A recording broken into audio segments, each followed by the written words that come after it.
Hey, welcome to Studio Sunday.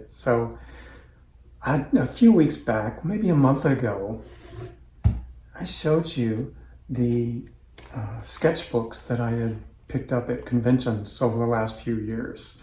Some really great ones in here by some wonderful artists in the industry, and some new finds, complete surprises. Really gorgeous. Take a look at the video. It's a few weeks back in the list. And then I showed you that over here are my favorite comics that I have saved over the years, just because they're beautiful or they're unique. And everybody said, show us that one. So, okay, let's look at that today. We are in the cabinet underneath my TV. The drawing board is there. It faces this way. I can watch Formula One on Sundays. And then underneath here, I have, the big books, my art folders, batteries, and more big books over here. So this is the only place I have to really save floppy comics and sketchbooks. Up on the bookshelves up there are all the hardcovers and softbacks. So yeah, this is really the only comic box that I have in the house. I probably have I don't know, 60 comic boxes at my warehouse where my abstract studio books are, and my archive books and my favorites. But these are so beautiful that I kept them in the studio for reference. And for about 20 years, I would go through them and look at them and just get inspired by the different artists in here. I haven't looked at them probably in about 5 years at least. So I'm going to be discovering this just like you. And let's see what's in here. Okay, so let's see what we have in here. May we come in? That's a pretty good amount. Jay Stevens. This is not old. When was this? 23, yeah. Jay Stevens. If you haven't seen his work before, he has this classic old school cartooning style, but the story is not old fuddy-duddy comics at all. It's very new and modern. And yeah, but he uses that same style as like an old Dennis the Menace or, Harvey comics, that stuff from the 60s. But the story is very modern. This is not old either. This is Jeremy Bastian, and this is one of 400 sketchbooks that I bought at a convention. So Jeremy does this incredible, like early American or Old English. What's early for America is old for England. Pen and ink style, as if he was doing, helping design the flags for emerging nations 300 years ago, and doing the newspaper illustrations 300 years ago. And Jeremy uses a very fine point for all of his drawings and just fills in the gaps with stippling and all that. Where's the pen that he uses? Oh, here it is. It's a Hunt 102 pen, I think, is what Jeremy uses. And you can put a lot of pressure on this pen and get it to spread out and make fat lines. But Jeremy just uses it on a light pressure and just keeps it on the thin line. And yeah, it's a whole art style in itself. And Jeremy is like one of the last people I know of that are still keeping this classic approach alive. Hell of an artist, yeah, hell of an artist. What do we have next? Adam Hughes. Adam Hughes cover for Popkill. It's a variant. I guarantee this one never hit the stores. Yeah, no UPC code. This was a variant cover you could get. Popkill is Jimmy Palmiotti and Dave Johnson story series. Very cool, very good series. Highly recommended. It's like a great action movie. Jimmy is very cinematic in his storytelling. He has seen every movie you've ever seen, and he loves movies and comics. But he tends to write that way, I've noticed. I noticed that because I do too. Certificate of authenticity. That's nice. Another Adam Hughes cover for Rocketeer.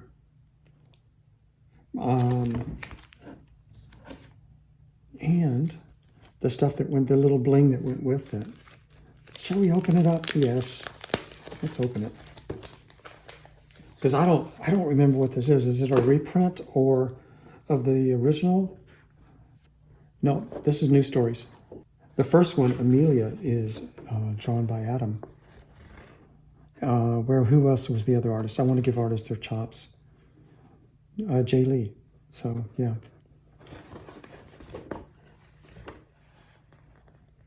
Man, did you know that Adam can draw stories fantastic?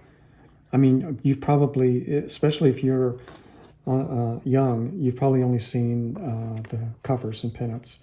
But Adam is a fantastic storyteller. Look at the framing of the camera on this, and the close-ups and the motion, the points of view changing, the focus on the silhouette. He knows absolutely every bit as much about storytelling as any other comic book artist, I promise you. And he's fantastic at it. But, you know, drawing a story takes a long time. And, yeah, maybe it doesn't pay as much as a cover. So it's makes more sense for a fantastic artist to do covers and pinups. They can make a better living than a storyteller, which is ironic because we need the story inside. So yeah, very cool. Jay Lee pinups.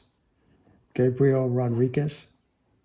Very cool. I like this. Look at the detail.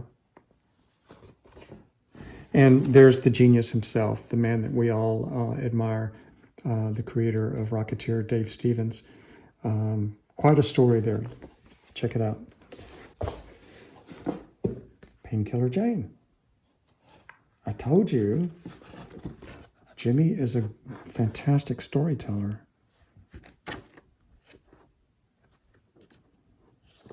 Doesn't that look like something you would want to watch on TV? Or just read the comic and get the shorthand version? Okay. Oh, my favorite comic of all time. Can you guess what it is? Spirit of Wonder. Kenji Tsuruda.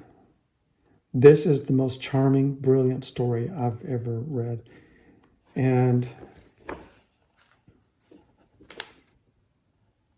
1996, I was just starting Strangers in Paradise.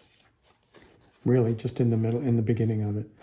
And I found this comic book because I was just, for 2 years before Strangers in Paradise, I was on a serious manga kick. And I was still phasing, away from that into my own world a few years later into Strangers in Paradise. So I was a big fan of Kenji Tsuruda, and I found this series.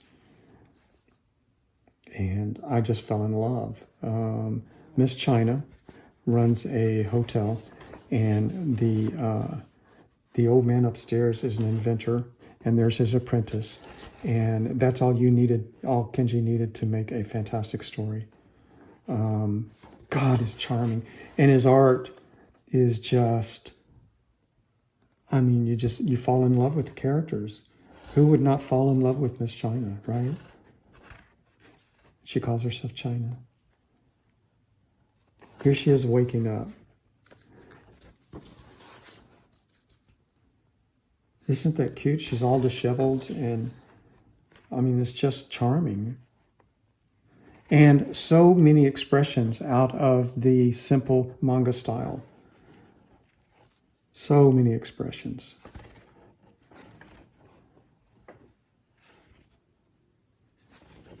I love this series so much.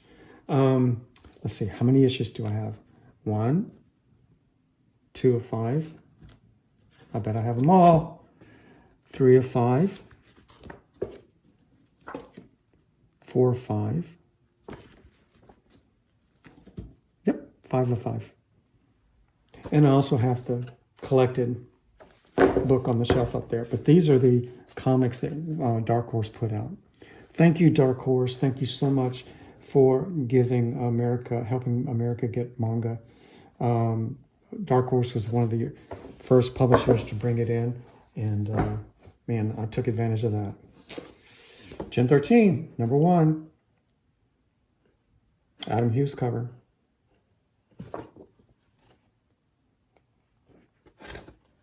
And look at that. Adam Hughes interior. You can tell Adam's work a mile away,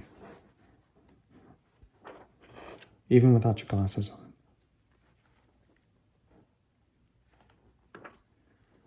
Some people are thinking, well, he should be handling this with gloves on a flat table.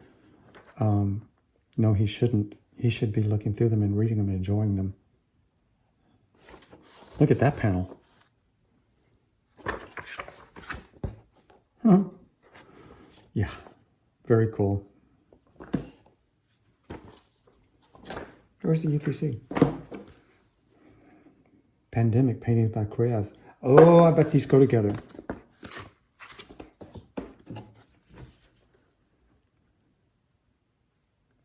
And I wrote an intro for, because I love the ideas, the imagination. Another Day in Paradise.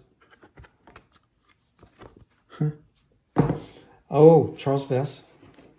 You know I'm a Charles Vess fan, right? He's a wonderful guy. Oh, look, it's $175 in the USA and $250 in Canada. That's expensive even for a number 1 issue at retail. Yeah.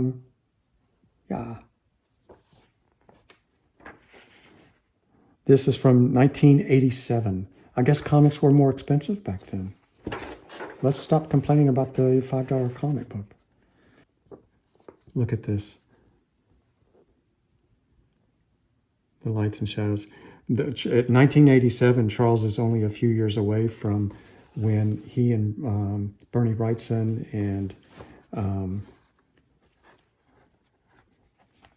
some other guys that are now super famous all worked together in a studio in New York. And they sat around and drank beer and drew. How wonderful is this? Anyway, they all got so bloody good that they became legends in the industry. So, yeah, 1987. Pacific presents The Rocketeer, first issue. Okay, so this, let's see, is this the real thing? 1982. And Missing Man is Steve Ditko story. A Steve Ditko character. Bill Shanis was the publisher of Pacific Presents, and Dave Scroggie was working there. He ended up at another publisher that I like. This looks like the real one, guys. This is what the first issue of Rocketeer really looked like, I think. Okay, oh, here we go. Jackie is saying, when the Rocketeer first appeared as a backup feature in Pacific Comics Star Slayer, who's this guy? Well, now at age 26 is something of an old pro. Although the Rocketeer is his first solo effort in comics, he has put in years of work. Self-taught artist, here's his resume. During the 70s, LA guy, did more stuff, resume, 81, Bill Stout, sharing the studio, 81. Is approached by Pacific to develop a backup feature for one of the books, and Rocketeer has been the happy result. So this is his series. Yay. I think that's it. I think that's the real one. It's out there somewhere. You guys maybe going nuts, going, no, you dope. Comico, The Rocketeer. This came later, right? This was not original. This came later. Yeah, 89. So later on, after this all got popular and the movie came out and all that, I guess Comico picked it up. So I have that second issue. I wish I had the first issue, but I don't think I do. Second issue, and then I have the Pacific Percent second issue. Yeah, okay, that's real. Okay, that one's a good one. Ah, I have so much respect for Eric Powell.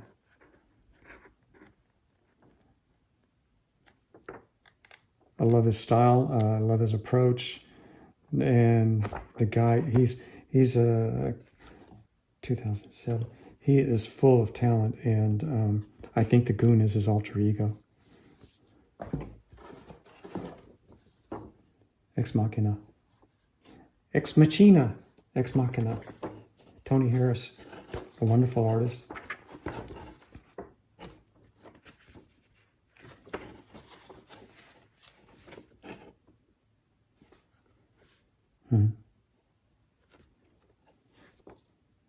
This was so popular when it came out. Oh, I remember this style. How cool is this? This is a different take on... This is the first guy I saw draw like this. There are a lot of people that do this now, tapping into this as nostalgic. But this was the first time I'd ever seen this style. Very cool. Issue 4. Power Girl. I wonder how many of these I have. I have number 3, number 4. Where's 1 and 2? Number 5. Very fun illustrations, and Amanda Connor was drawing this, and oh my God, it was just awesome. Oh yeah.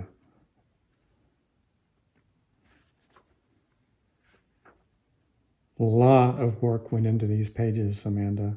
They're awesome. Okay, DC JSA number 2. I have it only because I don't care about JSA. I have it only because it's Jeff Johns and Amanda Connor and Jimmy Palmiotti. I like the team. I like the art. So I was buying everything with Amanda Connor's art. It's so clean, but it's got so much body language and expression. I've learned a lot. Another Tokyo Pop, number 3. Usagi Yojimbo, number 113, which is pretty early edition because I think Usagi Yojimbo is up into the millions now. There is nobody like Stan Sakai. Why do I have this? The Batman and Doc Savage special one-shot. Why do I have this? Why do I have a Batman comic? I don't know. Maybe I really like this artist. Who is this? Oh, yeah, I was going to say, it looks like Phil Noto, and it is. It's Phil Noto. That's why I have it. I mean, I know Brian Azzarello can tell a great story, but Phil Noto is just, I mean, God, look at that. So cool. You know what would have been cool is Phil Noto illustrating, and Brian could write it, James Bond, or Shooter, or Jason Bourne, Sean Murphy, another one of my favorite artists. Look at the expression on the face.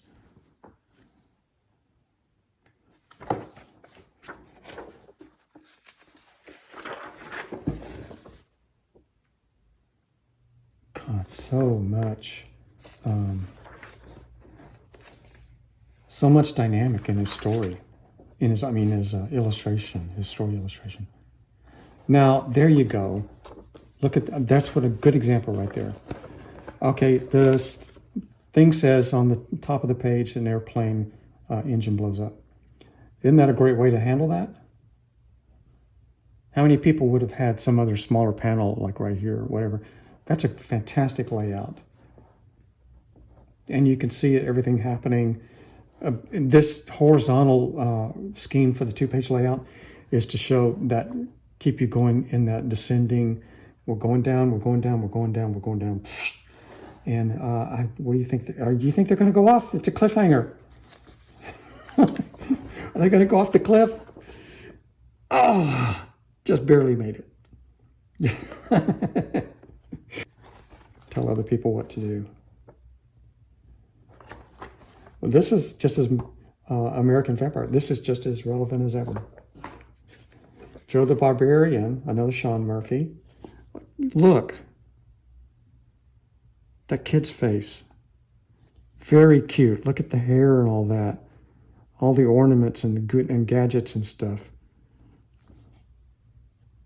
And way down here, there's a bunch of little Transformers. Again, Sean is doing the big top layout and the dun-dun. See, this is why I kept these. Because as I'm doing Strangers in Paradise, my own series, I need to see this kind of stuff to learn to start thinking outside of my little box. Stop thinking in terms of like, I got a page and another page to do. It can be one big horizontal page. And this, looking at great artists like this, really taught me and helped me keep learning on the run as I was making my own stuff. Wow. Look at that. That was hand done, guys. This is all hand done inking. This is, what year was this?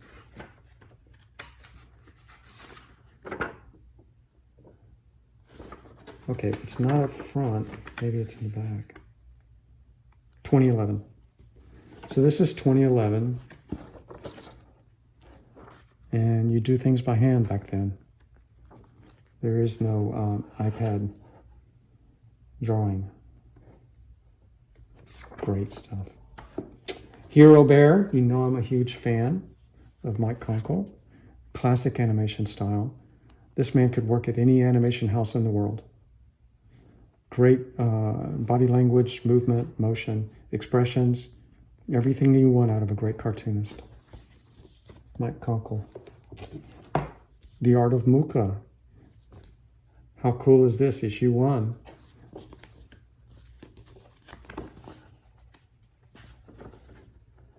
Published by Tome Press, 1992, Caliber Press. Caliber did a lot of independent stuff. I believe I had a lot of friends that published their stuff through Caliber. Very nice to do this. Charles Vess, Ballads and Sagas #1. Whoa, look at Charles inking his ass off. Drawing his ass off, actually. This is all pencil. There's inking. Wow. Just so impressive. Look at this. A man with a white beard and white hair on a dark horse. Golly. And the expression, that would scare the hell out of me.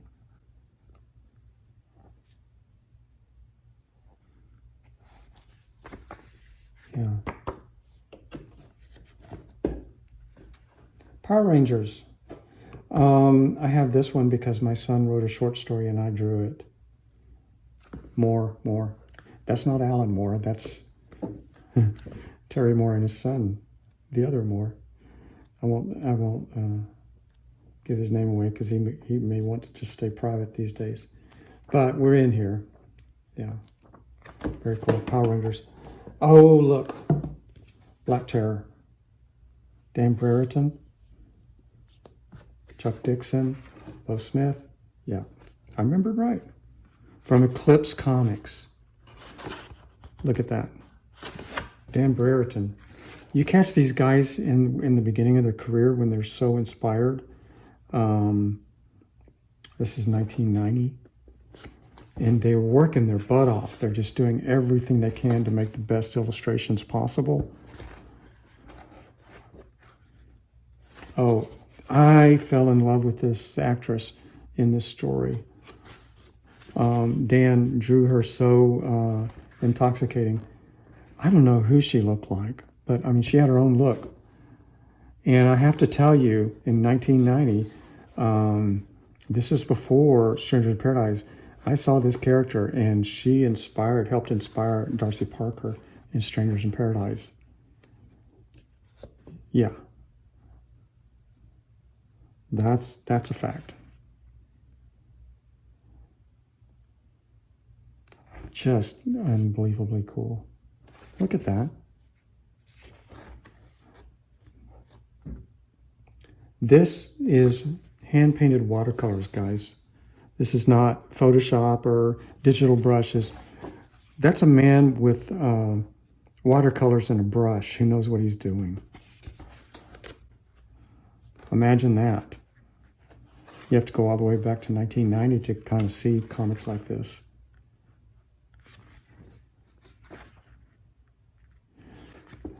Black Terror. Kyle Baker. I Die at Midnight. I love Kyle's work.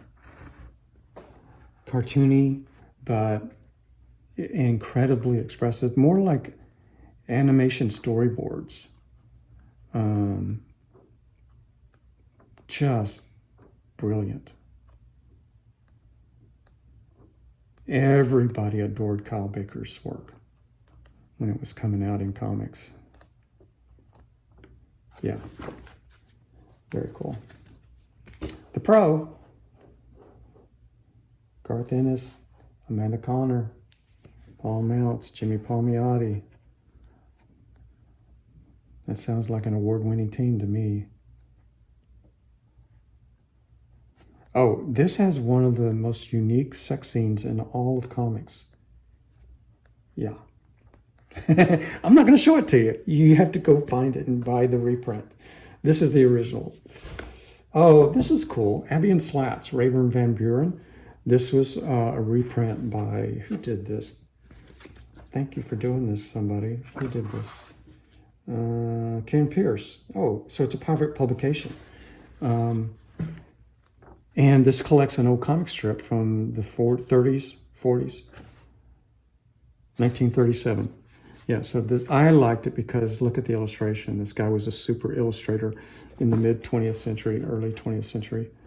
And I love, look at all the work that went into comic strips back then, guys. That's a comic strip. Yeah. These guys were serious artists who could do this to make a living.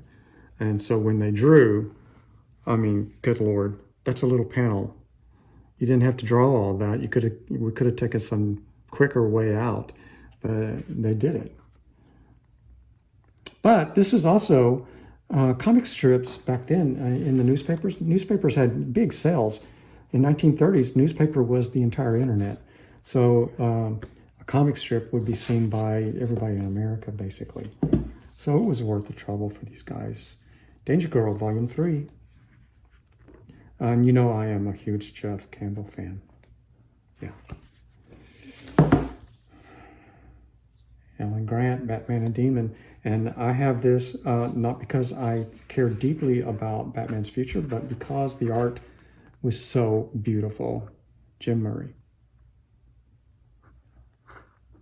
Look at that art. Jim Murray. And I don't know if I've ever seen anything else by Jim Murray. I don't know where he came from, where he went. Look at that.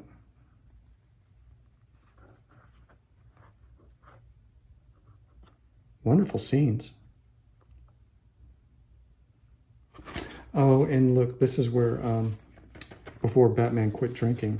Yeah, he had a serious drinking problem back in the whatever's the 90s. You may not know that, but yeah, that's a total lie. But I'm telling it anyway because I want to corrupt you. Black Terror, another book, book one, number 1. So this one to introduce the character and all that. Black Terror. Oh, here's a good one. The Witching Hour from Vertigo. Chris Bockello is just, I loved his art.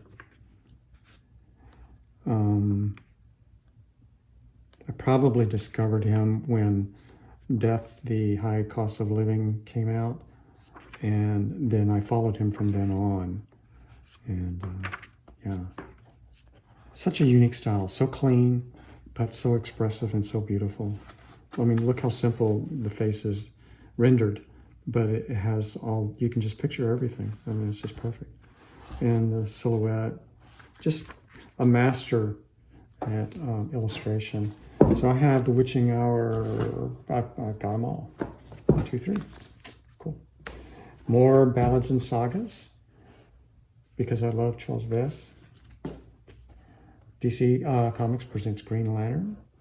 And I got this because, again, Seth Fisher. DK3. Okay. All right. Tukey. This is a great story about a guy leading some other people out of the middle of nowhere into the start of the human race. So it's a very cool story. Deep. Fables. This was so popular when it was coming out, and it always had wonderful artists. And one time I was lucky enough to draw a short story in there. Well, here it is. Here's the short story I did in the middle of this little run. So that's it. 3 pages. Power Girl. There it is. Power Girl number 1 and 2. I knew I had it here somewhere. I think this one is worth way, way, way over 25 cents now. Power Girl number 1. Look how beautiful that cover is. Mike Mignola, 2012. This is one of those things you can only get at his table at a convention back in the day. Not a retail book, just illustrations of his world.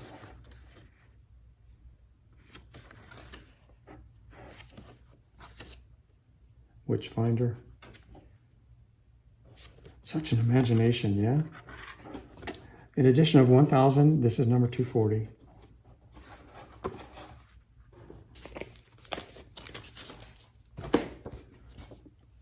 Looks a lot better when it's not under Mylar. Oh my gosh, look at all the faces. You know what amazes me about Frank is his symmetry. If you look at all these faces, all the eyes are level. He never draws offset eyes or anything like that. He doesn't have those kind of handicaps that other artists have, like me. I'm always doing a lot of correction for things like symmetry and lining things up, and it always seems to come off perfectly for Frank. Look how the eyes are perfect as the plane of the face swings back. He still matches them to the angle of the face. This is a master illustrator. I'm not even talking about all the use of light and shadow and all that. Hey guys, do you think he used a micron or a ballpoint pen back here in the background? Because it almost looks like a dip pen to me. Back in at this time, he might have done the dip pen. Well, I'll have to ask him. Ask him what he used for inking Fight Girls number 1. Superior Spider-Man.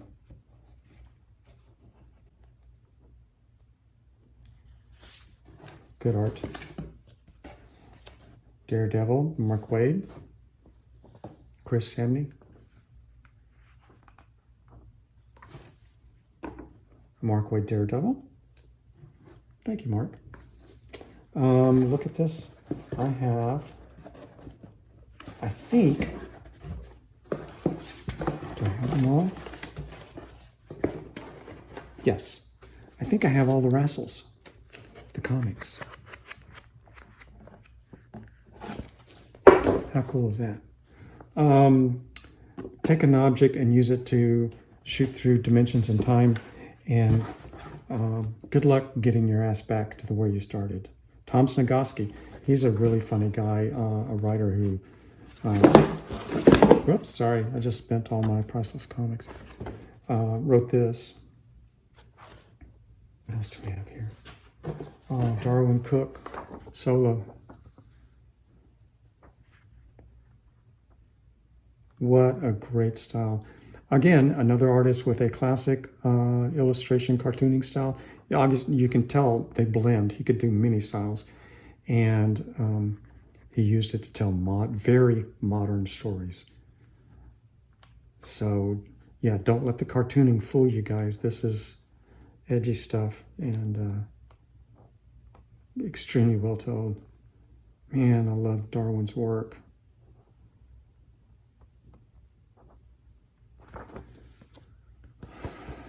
I miss him. So I've got Darwyn's Spirit comics, you know, the Spirit from Will Eisner, and they were doing stories, and Darwyn drew those. So I have, what do I have? I have that one, that issue. I like this one. That one's good. Number 6, I have that. Number 7, got that. Man, I maybe have them all the way up to 12. Why are these in, 2013 and 2010 convention art books by Mike Mignola. Cool. What year is this? 2011. So I've got these art books. Sometimes, I would be at the show and I would see Mike set up nearby, and I would always go there and get his books. There he is, Gen 13, number 2. We saw number 1, and now I've got number 2 over here as well. Oh, isn't this cool? Betty and Veronica with an Adam Hughes cover. Thank you, Archie Comics. Very cool. And he even did an inset. So, yeah, Adam was doing the covers for a limited run of this. Scotty Young, Fuck Fairyland, number 6. Number 5, how far is this going to go? If you don't know Scotty Young, another cartoonist who draws modern stories. A lot of testosterone in this stuff. Yeah. Will you sign my axe?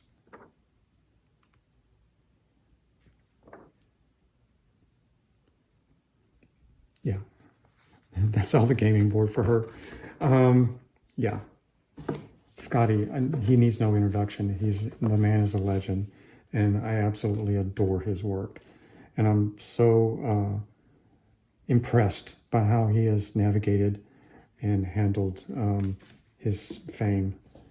He still loves to draw.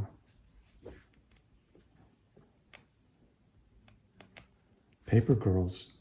Have you heard of Paper Girls? Cliff Chang, artist. And I think I've met Cliff. Look at this art style. Again, very clean and definitely using a two-step process. He's finishing the art with markers or in the computer. What year is this? Depends on what year it is as to what he's... 2016. Ooh. If he was doing this on Photoshop, you could, but I mean, Photoshop would have been way back in, level 3 or 4.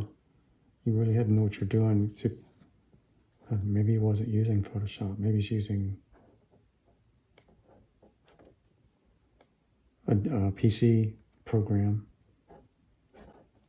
But look how simple it is. I mean, it was no blends or anything. It's just all cuts, and just so it would separate easily, which means also no risk of shitty printing.